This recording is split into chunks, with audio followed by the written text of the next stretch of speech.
Chers frères et sœurs bien-aimés, que la paix et la joie du Seigneur Jésus-Christ remplissent vos cœurs en cet instant. Il y a une puissance qui se libère quand nous cessons de taire nos épreuves et que nous commençons à les proclamer comme des victoires. Une puissance qui non seulement nous fortifie, mais qui devient un phare d'espoir pour tous ceux qui nous entourent. C'est exactement l'esprit du psaume 66. Ce n'est pas un simple chant de louange, c'est un cri de victoire, une déclaration de guerre contre le désespoir et une proclamation de la grandeur de notre Dieu. C'est l'appel à transformer nos plus grandes batailles en nos plus beaux témoignages.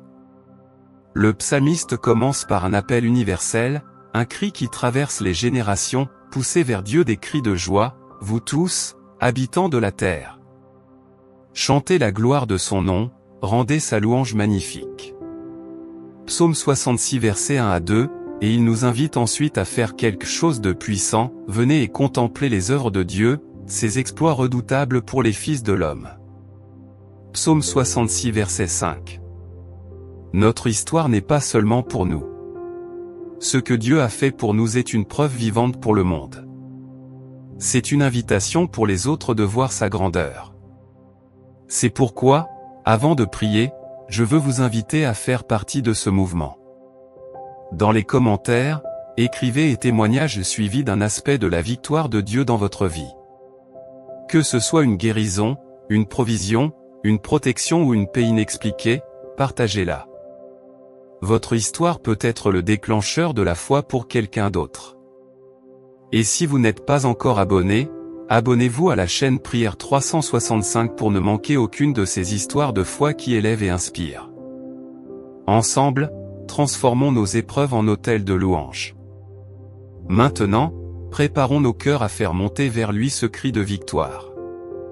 Seigneur, je viens devant toi aujourd'hui avec un cœur débordant de gratitude. Je ne viens pas avec une liste de besoins, mais avec une liste de victoires. Je viens élever ma voix comme un cri de joie, car tu es un Dieu qui délivre, qui restaure et qui triomphe. Tu m'as fait passer par le feu et par l'eau, mais tu ne m'as pas laissé brûler ou noyer. Tu m'en as fait sortir pour me conduire dans un lieu d'abondance. Alors, comme le dit le psalmiste, je te dis, chante la gloire de son nom, rendez sa louange magnifique. Ma bouche est remplie de ta louange. Je te bénis, Seigneur, pour tes œuvres redoutables dans ma vie. Je te remercie pour tes interventions puissantes. Je te donne toute la gloire. Amen. Maintenant, pour bien comprendre la source de notre victoire et pour ancrer nos cœurs dans la vérité, écoutons attentivement la parole de Dieu dans son intégralité, le psaume 66. Au chef des chantres. Cantique. Psaume. Poussez vers Dieu des cris de joie, vous tous, habitants de la terre. Chantez la gloire de son nom, rendez sa louange magnifique. Dites à Dieu, que tes œuvres sont redoutables. À cause de la grandeur de ta force, tes ennemis te flattent. Toute la terre se prosterne devant toi et chante en ton honneur, elle chante ton nom. Venez et contemplez les œuvres de Dieu, ses exploits redoutables pour les fils de l'homme. Il a changé la mer en une terre sèche, on a traversé le fleuve à pied, alors nous nous sommes réjouis en lui. Il domine éternellement par sa puissance, ses yeux observent les nations, que les rebelles ne s'élèvent pas. Peuple, bénissez notre Dieu, faites retentir sa louange. Car il a conservé la vie à notre âme, et il n'a pas permis que notre pied chancelle. Car tu nous as éprouvés, ô Dieu. Tu nous as fait passer au creuset comme l'argent. Tu nous as amenés dans le filet, tu as mis sur nos reins un pesant fardeau. Tu as fait monter des hommes sur nos têtes, nous avons passé par le feu et par l'eau, mais tu nous en as tirés pour nous donner l'abondance. J'irai dans ta maison avec des holocaustes, j'accomplirai mes vœux envers toi. Ce que mes lèvres ont prononcé et que ma bouche a proféré dans ma détresse. Je t'offrirai des brebis grasses en holocauste, avec la graisse des béliers, je sacrifierai des taureaux et des boucs. Venez, écoutez, vous tous qui craignez Dieu, et je raconterai ce qu'il a fait à mon âme. J'ai crié à lui de ma bouche, et la louange a été sur ma langue. Si j'avais conçu l'iniquité dans mon cœur, le Seigneur ne m'aurait pas exaucé. Mais Dieu m'a exaucé, il a été attentif à la voix de ma prière. Béni soit Dieu, qui n'a pas rejeté ma prière et qui ne m'a pas retiré sa bonté. Ta parole a été proclamée, et elle résonne avec la puissance de la vérité éternelle. Elle nous rappelle qui tu es et ce que tu fais. Et la première chose que tu nous invites à faire, c'est de contempler tes œuvres. Alors, Seigneur, je prends un instant pour le faire. Je contemple ta création. Les cieux, qui déclarent ta gloire. Les étoiles, qui révèlent ta grandeur. Les montagnes et les océans, qui manifestent ta puissance. Et ta parole au verset 3 révèle le secret de cette création, c'est par la parole de l'Éternel que les cieux ont été faits, et tout leur armée par le souffle de sa bouche. Seigneur, la même voix qui a dit que la lumière soit est la voix qui parle dans ma situation aujourd'hui. La même puissance qui a formé les mondes à partir de rien est la puissance qui peut transformer mon chaos en ordre. Alors, je te demande de faire la même chose dans ma vie. Change la mer de mes dettes en une terre sèche. Ouvre un chemin là où il n'y avait que de l'eau. Change la mer de ma confusion en une terre sèche de clarté et de compréhension. Change la mer de mes peurs en une terre sèche de courage et d'audace. Change la mer de mes doutes en une terre sèche de foi inébranlable. Fais comme tu as fait pour les enfants d'Israël, ouvre un chemin à travers mes obstacles, un chemin que je ne pouvais voir, un chemin où je puisse marcher à pied sec, en toute sécurité. Et tu continues au verset 6 avec une image encore plus spectaculaire de ton pouvoir, il a changé la mer en une terre sèche, on a traversé le fleuve à pied. Seigneur, je te demande de faire traverser mes fleuves à pied. Mes fleuves de l'adversité, mes fleuves des difficultés financières, mes fleuves des relations brisées. Donne-moi la force de les traverser non pas en nageant à contre-courant, mais en marchant avec assurance sur le chemin sec que tu auras préparé. Donne-moi la foi de croire que tu peux rendre solide ce qui est liquide, et accessible ce qui semble infranchissable. Je te remercie pour ces œuvres redoutables dans ma propre vie. Pour les fois où tu as guéri mon corps d'une maladie que les médecins ne pouvaient expliquer. Pour les fois où tu as restauré une relation que je croyais perdue à jamais. Pour les fois où tu as pourvu à mes besoins de manière miraculeuse, au moment le plus inattendu. Chaque fois que tu es intervenu, c'était une démonstration de ta puissance, un rappel que tu es le Dieu qui fait des exploits redoutables pour les fils de l'homme. Et je sais que tu continueras à le faire. Je m'attends à de nouvelles œuvres redoutables dans ma vie, car tu es le même hier, aujourd'hui et éternellement. Amen. Mais la plus grande œuvre de Dieu, Seigneur, n'est pas seulement ce qu'il fait à l'extérieur. C'est ce qu'il fait à l'intérieur de nous. Le psalmiste ne se contente pas de célébrer les miracles de la mer Rouge, il révèle le processus caché derrière le miracle. Au verset 12, il déclare une vérité profonde qui résonne avec l'âme de quiconque a souffert, car tu nous as éprouvés, ô Dieu. Tu nous as fait passer au creuset comme l'argent, et tu nous as fait passer par le feu et par l'eau, mais tu nous en as tirés pour nous donner l'abondance.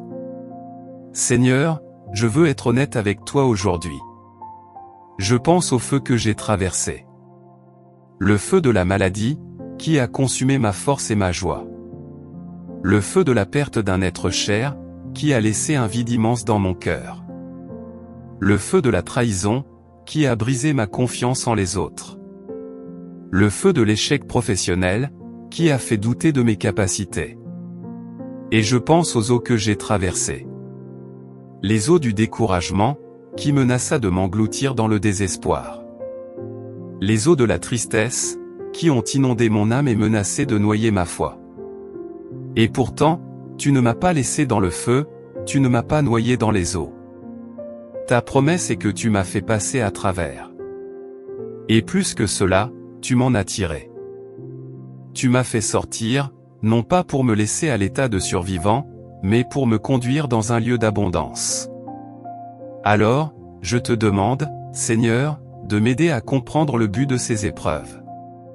Pourquoi m'as-tu fait passer par le feu ? Pour me purifier. pour brûler les impuretés de mon cœur, pour me raffiner comme l'argent au creuset, pour que ma foi soit plus pure, plus authentique, plus forte. Pourquoi m'as-tu fait passer par l'eau? Pour me laver. Pour nettoyer les souillures de mon âme, pour me purifier de ce qui n'était pas de toi. Et le plus merveilleux, Seigneur, c'est que tu as veillé sur moi pendant tout le processus. Le verset 9 est une promesse qui a soutenu mon âme dans les moments les plus sombres, il a conservé la vie à notre âme, et il n'a pas permis que notre pied chancelle. Seigneur, je te remercie d'avoir conservé la vie à mon âme quand tout en moi voulait mourir. Merci de m'avoir empêché de tomber, de m'abandonner, de renier ta foi. Tu as été mon rocher, ma stabilité, mon assurance quand tout vacillait autour de moi. Tu as soutenu mes pas pour que je ne trébuche pas, pour que je ne perde pas le cap, et parce que tu m'as fait passer par le feu et par l'eau, tu m'as fait sortir pour me donner l'abondance. L'abondance de ta paix, de ta joie, de ta force, de ta provision. L'abondance de ta faveur et de ta bénédiction. Je déclare aujourd'hui que mes épreuves ne sont pas ma fin, mais le chemin vers ma destinée en toi. Amen. Face à une telle fidélité, à une telle délivrance et à une telle abondance, la seule réponse logique est un engagement total. Le psalmiste ne termine pas par une simple prière de demande, mais par une déclaration d'engagement et de sacrifice. Au verset 13, il dit « J'irai dans ta maison avec des holocaustes, j'accomplirai mes vœux envers toi. » Seigneur, je veux répondre à ta fidélité avec le même engagement.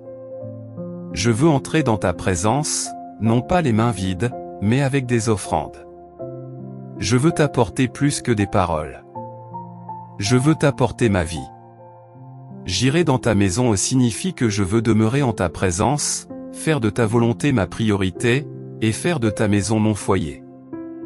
Et je veux t'apporter des holocaustes. Dans l'Ancien Testament, un holocauste était un sacrifice complet, où l'animal était entièrement consumé sur l'autel. Seigneur, je veux t'offrir ma vie comme un holocauste. Je te consacre tout ce que je suis, mes pensées, mes paroles, mes actions, mes projets, mes rêves, mes relations, mes ressources. Je veux qu'ils soient entièrement consumés par le feu de ta présence, entièrement consacrés à toi. J'accomplirai mes vœux envers toi. Seigneur, je veux accomplir les promesses que je t'ai faites, les vœux que j'ai prononcés dans les moments de détresse. Je veux être un homme ou une femme de parole, dont les actes correspondent à ces prières. Et je veux t'apporter des sacrifices de valeur. Je t'offrirai des brebis grasses en holocauste, avec la graisse des béliers. Seigneur, je veux t'offrir le meilleur de moi. Pas mes restes, pas mes surplus, mais le meilleur de mon temps, de mon énergie, de mes talents, de mes finances. Je veux t'honorer avec ce qu'il y a de plus précieux pour moi, car tu es digne de recevoir le meilleur. Mais il y a plus, Seigneur. Le verset 14 révèle le cœur de cet engagement, « Venez, écoutez, vous tous qui craignez Dieu, et je raconterai ce qu'il a fait à mon âme. » La réponse à ta fidélité n'est pas seulement privée, elle est publique. Elle est un témoignage. Seigneur, je veux être un témoin. Je veux raconter ce que tu as fait dans ma vie. Je veux proclamer tes œuvres redoutables, ta délivrance puissante, ton amour infini. Donne-moi le courage de partager mon histoire, même les parties les plus sombres et les plus vulnérables. Donne-moi les mots justes pour raconter ta bonté. Donne-moi les occasions de le faire, pour que d'autres puissent t'entendre et être encouragés dans leur propre foi. Et je prie pour chaque personne qui écoute cette prière. Je prie qu'elle se sente appelée à faire de même. Qu'elle se sente appelée à raconter ce que tu as fait dans son âme. Que cette prière l'encourage à sortir de l'ombre, à briser le silence, à proclamer ta fidélité. Car notre histoire est puissante. Notre histoire est une prédication.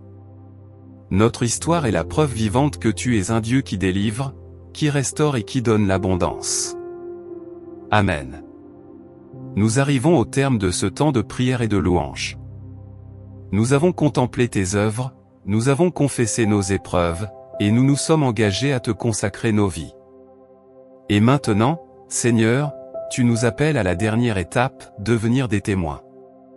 Le psalmiste termine par un appel universel au verset 16, « Venez, craignez l'Éternel, vous tous, vous qui avez de la piété sur la terre. » Ce n'est pas un appel à la peur, mais un appel à la révérence. Un appel à reconnaître ta grandeur et à te répondre par l'adoration et par le témoignage. Il nous invite à nous joindre à la grande foule de ceux qui ont expérimenté ta bonté. Et je prie pour chaque personne qui a écouté cette prière. Je prie qu'elle réponde à cet appel. Qu'elle reconnaisse ta grandeur dans sa propre vie. Qu'elle se joigne à la foule de ceux qui te craignent et qui t'aiment. Et qu'elle fasse, comme le psalmiste, la chose la plus puissante, raconter ce que tu as fait dans son âme. Et si cette prière a touché votre cœur, si elle a ravivé votre espérance ou vous a donné le courage de continuer, je vous exhorte à faire ce que le psalmiste a dit. Partagez cette vidéo. Votre témoignage est puissant. Il peut être la semence de foi qui change la vie de quelqu'un d'autre. Dans les commentaires, écrivez et témoignage suivi d'une phrase sur ce que Dieu a fait pour vous. Ensemble, nous construirons une archive de ta fidélité qui élèvera et inspirera. Et si vous n'êtes pas encore abonné, abonnez-vous maintenant à la chaîne Prière 365. Rejoignez-nous pour continuer à proclamer la grandeur de notre Dieu et à partager les histoires de sa victoire. Nous marchons ensemble, non pas comme des gens qui se plaignent de leurs épreuves, mais comme des témoins de ta fidélité, couverts de ta grâce et remplis de ta puissance. Que le Seigneur, qui a transformé vos épreuves en témoignages, vous bénisse abondamment. Qu'il fasse briller son visage sur vous et qu'il vous accorde la paix qui surpasse toute intelligence. Au nom de Jésus-Christ, notre Sauveur et notre Rédempteur. Amen.